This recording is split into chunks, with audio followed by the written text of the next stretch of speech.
بسم اللہ الرحمن الرحیم۔ السلام علیکم ورحمۃ اللہ وبرکاتہ۔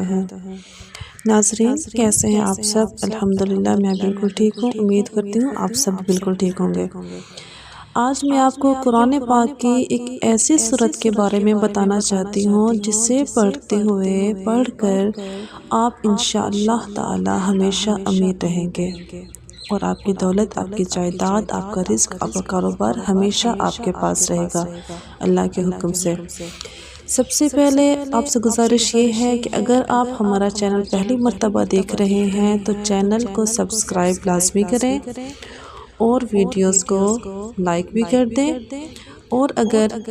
گھنٹی کے بٹن کو دبانا بالکل بھی نہ بھولیں تاکہ ہماری ہر نئی آنے والی ویڈیو سب سے پہلے آپ تک پہنچتی رہے۔ تو ناظرین بات کرتے ہیں اس ویڈیو کے بارے میں جو قرآن پاک کے لیے آپ کے لیے سب سے اتنی زیادہ اہم ہے کہ اگر آپ کے پاس دولت ہے، آپ کے پاس جائیداد ہے، آپ کے پاس گھر ہے، گاڑی ہے، الحمدللہ سب کچھ ہے، تو وہ آپ کے پاس ہمیشہ رہے گا۔ لیکن اگر آپ کے پاس یہ چیزیں نہیں بھی ہیں، اچھا گھر نہیں ہے، اچھی گاڑی نہیں ہے، اتنا زیادہ پیسہ نہیں ہے، بینک بیلنس نہیں ہے، تو پھر بھی اگر آپ اس قرآن پاک کی سورت کو پورے دل کے یقین سے، تسلی سے پڑھتے رہیں گے تو انشاءاللہ تعالی یہ سب آپ کو مل جائے گا۔ سب سے پہلے اس کے لیے شرط یہ ہے کہ آپ کو اس بات پر، قرآن پاک پر بالکل مکمل طور پر یقین ہونا چاہیے۔ اپنے دل کے اطمینان کے ساتھ آپ نے قرآن پاک کو پڑھنا ہے، اس سورت کو پڑھنا ہے۔ ویسے تو قرآن پاک مکمل ہمارے لیے راہ ہدایت اور رہنمائی کا ذریعہ ہے، لیکن کچھ ایسی صورتیں ہیں جس سے ہمیں بہت زیادہ خاص فائدہ ملتا ہے۔ اس کے لیے سب سے پہلی شرط یہ ہے کہ آپ کو نماز کا پابند ہونا چاہیے۔ سب سے پہلے آپ نے 5 وقت نماز کا پابند ہونا چاہیے۔ آپ نے 5 وقت کی نماز پڑھنی ہے، نماز بالکل بھی نہیں چھوڑنی۔ اس کے بعد آپ نے اپنے لیے، اپنے رزق کے لیے بہت ساری دعا کرنی ہے۔ اللہ تعالیٰ سے آپ نے اس طریقے سے دعا کرنی ہے، یعنی کہ اگر اللہ تعالیٰ نے آپ کو چیزیں دی ہیں، یہ سب اللہ تعالیٰ کے ہاتھ میں ہے کہ کب ہمارا رزق آئے گا اور کب ہمارا رزق جائے گا۔ یہ ہمارے حق میں ہم اپنے لیے ہی خود فیصلہ نہیں کر سکتے، کیونکہ دینے والی ذات پاک صرف اللہ تعالیٰ کی ہے۔ انشاءاللہ تعالیٰ آپ یقین کے ساتھ میری اس سورت کو سنیں۔ یہ سورت میں آپ کو ابھی پڑھ کر بھی سناتی ہوں، آپ اس سورت کو پڑھیں اور سنیں۔ اگر آپ پڑھ نہیں سکتے تو اس سورت کو سن لیں، اگر آپ سن بھی نہیں سکتے تو اسے بلند آواز سے اپنے گھر میں چلا کر رکھ دیں تاکہ اس کی برکت آپ کے گھر میں ہوتی رہے۔ اگر آپ چل پھر رہی ہیں، کام کر رہی ہیں، آ رہی ہیں، جا رہی ہیں، کہیں جا رہی ہیں، راستے میں ہیں، گاڑی میں ہیں، تو آپ قرآن پاک کی اس سورت کو سنتے رہیں تاکہ اس کی برکت آپ کے گھر میں، آپ کے دل میں انشاءاللہ تعالی ہوتی رہے۔ اور اس قرآن پاک کی سورت کا نام کیا ہے؟ اس قرآن پاک کی سورت کا نام ہے سورت قاف۔ سورت قاف یہ قرآن پاک کے حامیم سپارہ میں ہے۔ سورت قاف قرآن پاک کے حامیم سپارہ میں ہے۔ آپ اس سورت کو پڑھیں گے انشاءاللہ تعالی بہت جلد آپ کو قرآن پاک کی وہ سب نعمتیں مل جائیں گی، وہ سب ذکر آپ کو ملے گا۔ اپنے دل سے یاد کرنا ہے، ہمیشہ اپنے اندر اللہ کا ذکر رکھیں، درود پاک پڑھتے رہیں، استغفار کرتے رہیں، اور قرآن پاک کو مکمل دل کی تسلی کے ساتھ اور مکمل یقین کے ساتھ پڑھیں۔ جب آپ قرآن پاک پڑھ لیں، میری اس ویڈیو کو سن لیں، تو ویڈیو کے نیچے آمین کا کمنٹ لکھنا بالکل نہ بھولے گا۔ جزاک اللہ خیر، شکریہ۔ بسم اللہ الرحمن الرحیم۔ قاف والقرآن المجید بل عجبوا أن جاءهم منذر منهم فقال الكافرون هذا شيء عجيب أإذا متنا وكنا ترابا ذلك رجع بعيد قد علمنا ما تنقص الأرض منهم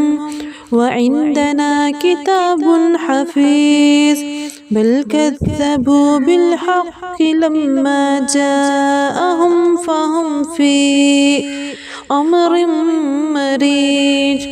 أفلم ينظروا إلى السماء فوقهم كيف بنيناها وزيناها وما لها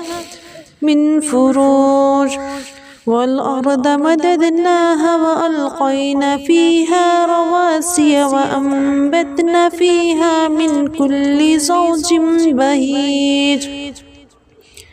تبصرة وذكرى لكل عبد منيب ونزلنا من السماء ماء مباركا فأنبتنا به جنات وحب الحصيد والنخل باسقات لها طلع نضيد رزقا للعباد وأحيينا به بلدة ميتا كذلك الخروج كذبت قبلهم قوم نوح وأصحاب الرس وثمود وعاد وفرعون وإخوان لوط وأصحاب الأيكة وقوم تبع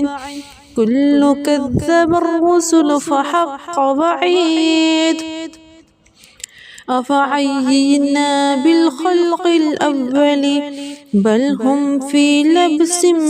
من خلق جديد ولقد خلقنا الإنسان ونعلم ما توسوس به نفسه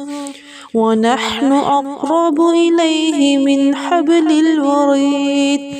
إذ يتلقى المتلقيان عن اليمين وعن الشمال قعيد ما يلفظ من قول إلا لديه رقيب عتيد وجاءت سكرة الموت بالحق ذلك ما كنت منه تحيد ونفخ في الصور ذلك يوم الوعيد وجاءت كل نفس معها سائق وشهيد لقد كنت في غفلة من هذا فكشفنا عنك غطاءك فبصرك اليوم حديد وقال قرينه هذا ما لدي عتيد ألقي في جهنم كل كفار عنيد مناع للخير معتد مريب للذي جعل مع الله إلها آخر فألقياه في العذاب الشديد قال قرينه ربنا ما أطغيته ولكن كان في ضلال بعيد قال لا تختصموا لدي وقد قدمت إليكم بالوعيد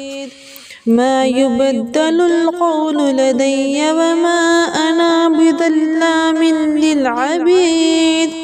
يوم نقول لجهنم هل امتلأت وتقول هل من مزيد وأزلفت الجنة للمتقين غير بعيد هذا ما توعدون لكل أواب حفيظ من خشي الرحمن بالغيب وجاء بقلب منيب ادخلوها بسلام ذلك يوم الخلود لهم ما يشاءون فيها ولدينا مزيد وكم أهلكنا قبلهم من قرن هم أشد منهم بطشا فنقبوا في البلاد هل من محيص إن في ذلك لذكرى لمن كان له قلب أو ألقى السمع وهو شهيد ولقد خلقنا السماوات والأرض وما بينهما في 6 أيام وما مسنا من لغوب فاصبر على ما يقولون وسبح بحمد ربك قبل طلوع الشمس وقبل الغروب ومن الليل فسبحه وأدبار السجود واستمع يوم ينادي المناد من مكان قريب يوم يسمعون الصيحة بالحق ذلك يوم الخروج إنا نحن نحيي ونميت وإلينا المصير يوم تشقق الأرض عنهم سراعا ذلك حشر علينا يسير نحن أعلم بما يقولون وما